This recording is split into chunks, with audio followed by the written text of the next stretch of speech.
This is WKYT This Morning. Good morning from WKYT. Welcome in on Election Day in the Commonwealth. I'm Bill Bryant. You just tweeted. I did. I said the polls just opened. Just tweeted it out. They did. I'm Rebecca Smith. It's Election Day, November 3rd. And now at 6 a.m., the polls are now open in the Eastern time zone. And today, voters will be deciding who will be Kentucky's next governor. Thousands of federal inmates will be released from prison today, including dozens from Kentucky. And 6 Kentucky Wildcats scored double figures in Kentucky's first exciting exhibition game. Pretty chilly start to this morning we had throughout the afternoon, and much better conditions in the forecast as we look for highs later on today, sitting right around 72 degrees. Extremely nice today. It gets a little bit warmer the next couple of days, and then that front on Friday. I'll show you all that in about 10 minutes. It is Election Day in Kentucky. The polls have opened just a few seconds ago, and today voters are deciding who will be the next governor of the Commonwealth. There's some things to keep in mind before you head out to the polls today. WKYT's Mark Barber's kicking off our Election Day coverage live for us in Lexington. Good morning, Rebecca. The polls just opened here at Henry Clay High School, and we have a couple voters here ready to get things started today. We were just speaking with this gentleman a moment ago. You can see him standing here, getting his ID handed into the folks here, getting ready to cast his ballot. He says the most important election for him today is the governor's race. Now, voters are deciding a number of important races today. Just to name a few, we have the races for Attorney General and the Secretary of State, and of course, the governor. Now, the race for the governor started about 2 years ago. As you may remember, when the GOP candidates were battling in the primaries, several national newspapers called the race the ugliest in the country. 3 names made it onto today's ballot: Independent Drew Curtis and the 2 frontrunners, Republican Matt Bevin and Democrat Jack Conway. The major party candidates made a whirlwind of last-minute campaign stops across the state yesterday. Conway and Bevin are separated by just 5 points in the latest WKYT Herald Leader Bluegrass poll, and they could not be more different on their positions on health insurance and early childhood education. While they both took some shots at their opponents yesterday, they also urged voters to show up at the polls today. Now, this is a very important election, and it is one that will really determine the course of Kentucky for the next 4 years. Now, remember, if you're heading out to the polls today, you will need some form of identification, anything like a driver's license, social security card, even a credit card. That will let you get into the polls here. Now, if you're not an early riser, that is okay. Polls will be open until 6 o'clock tonight. Live in Lexington, Mark Barber, WKYT. All right, Mark, thank you very much, and stay with WKYT throughout the day for complete Election Day coverage. We'll have the first returns as they come in this evening during WKYT News at 6. We'll also have live reports and updated returns during special election coverage on WKYT. That begins at 7, and then our coverage will continue over on WKYT.com. Of course, election trends and turnout throughout the day on our newscasts. Well, 2 drivers involved in a deadly crash in Pulaski County could soon be released from the hospital. The crash on West Kentucky 80 killed 29-year-old Stephanie Roach. The Commonwealth Journal reports the person driving the truck Roach was in, Benjamin Foster, is now in fair condition. The other driver, Donna Butt, is listed in good condition. Happening today, thousands of federal inmates will be released from prison early. It's part of the government's changes to sentencing guidelines. Dozens of the prisoners will be released in Kentucky. And WKYT's Mike Beyer is at our live desk to break down the numbers and with some new information. Good morning, Mike. Good morning, Bill and Rebecca. Thousands of inmates are getting out of prison because of a change in the way the U.S. government sentences drug criminals. The decision to change sentencing guidelines was made last year, but the release of any inmates was delayed until this weekend. About 6,100 prisoners will be released all throughout the U.S. Dozens alone will be from the state of Kentucky. The changes come as part of an effort to reverse long jail terms for nonviolent offenders who make up about half of the federal prison population. Authorities say they will be watching these prisoners for a specific amount of time and have been preparing for more than a year. On average, the inmates' jail terms are being reduced by about 2 years. Ones who were eligible had to apply for early release and have a judge review the case. At the live desk, Mike Beyer, WKYT. All right, Mike, thank you. A Central Kentucky family is grieving the loss of a loved one who was killed in a Laurel County crash. State police say 46-year-old Pavel Zerko was hit and killed by a car after getting out of his semi to help the driver involved in a different crash. Zerko's children say the death of their father is devastating. Now his son, at just 19 years old, says he is focused on providing for his family. Police say a murdered Kentucky woman was strangled to death by her estranged husband.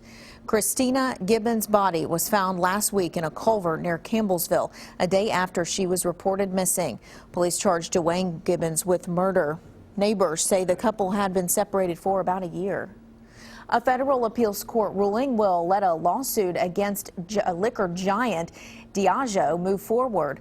According to court papers, Diageo America's Supply distills and ages whiskey at warehouses in Louisville, resulting in ethanol emissions.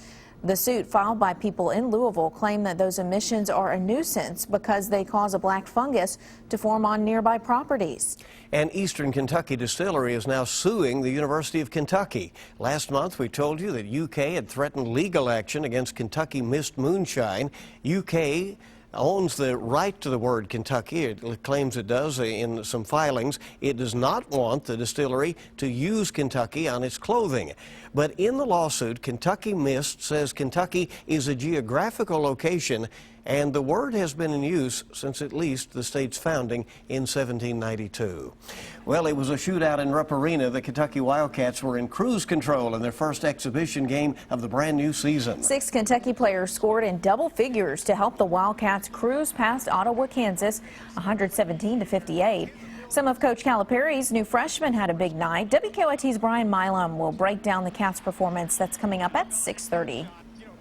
Now, your zone-by-zone forecast with meteorologist Micah Harris. Yeah, no matter which zone you live in, north, south, east, or west, it's going to be absolutely fantastic today. Temperatures in the lower 70s as we approach the afternoon hours. There's live sky camera, and you can see downtown and pretty easily. So don't expect much fog around town. Most of that fog is now confined to the far southeastern zones. Other than that, I think we're looking pretty good. As I walked in this morning and just stepped out a few minutes ago, bright stars out in the sky. I mean, you can see every single star out there. It's a beautiful start to the day, and it's going to be that way in toward the afternoon. I expect a few more clouds to filter on in, but nonetheless, looks like a good-looking day. Chilly this morning, though, 43 degrees in Danville. That goes for Harrodsburg, and work your way into Nicholasville. Go down the Mountain Parkway, Slade Community, off toward Campton, Jackson at 55. Holding on to the 64 corridor in the 40s and 50s.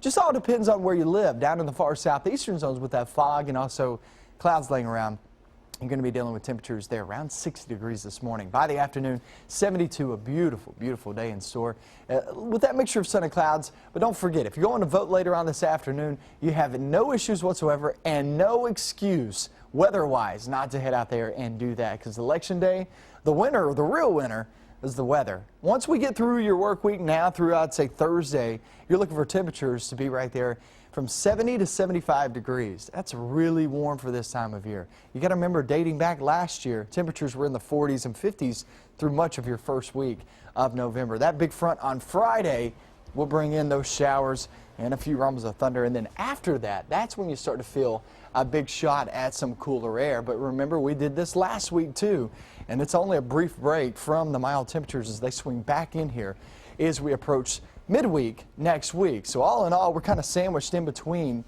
some pretty nice weather, and sandwiched in between the nice weather is just some chilly temperatures. But you know what? Like I was talking about earlier, showing you earlier, that the month of November actually looks above average, and I mean well above average. Pretty confident in that for the whole month. So here we go. That's fine with me. I think that's fine with a lot of people. Let's hold off that cold stuff until later, right? Yeah, exactly. It'll get here. We know that. Thank you very much, Micah. 6:09 on WKYT this morning, and right here every morning we bring you weather and traffic together. Let's go check out Officer Don with a look at what's happening on the roads. Don, good morning. Hey, good morning, Bill. Live look at Lexington live flow this morning. But we can see no major issues on the interstate itself, the Circle or Man of War in and around Lexington. Now, our major roads in, like Nicholasville Road, coming in from Jessamine County, across that county line, still looks okay. And so does Harrodsburg Road right now, too, as well. On the north side, no significant issues to deal with. Newtown Pike or North Broadway. Drive times should be about normal so far this morning. Light traffic. What we're dealing with this early, we're in pretty good shape. Of course, throughout the morning, we'll keep you up to date on traffic flow and drive times as you get ready to head out the door. Now back to you in the studio. All right, Don, thank you so much. And, of course, schools closed for most Kentuckians today, so that affects the weather pattern as well. Yeah. Or the traffic pattern The as well. traffic pattern, hopefully it's light and no problems for you. And good weather to enjoy out there. All right, coming up on 6:10 on WKYT this morning. We're going to South Africa, where Olympic athlete Oscar Pistorius is again facing a judge. We'll tell you why in 3 minutes. A new poll shows Ben Carson growing his lead over his GOP rivals. Meantime, President Obama is poking fun at Republicans who want his job. I'm Don Champion with the latest from the campaign trail coming up.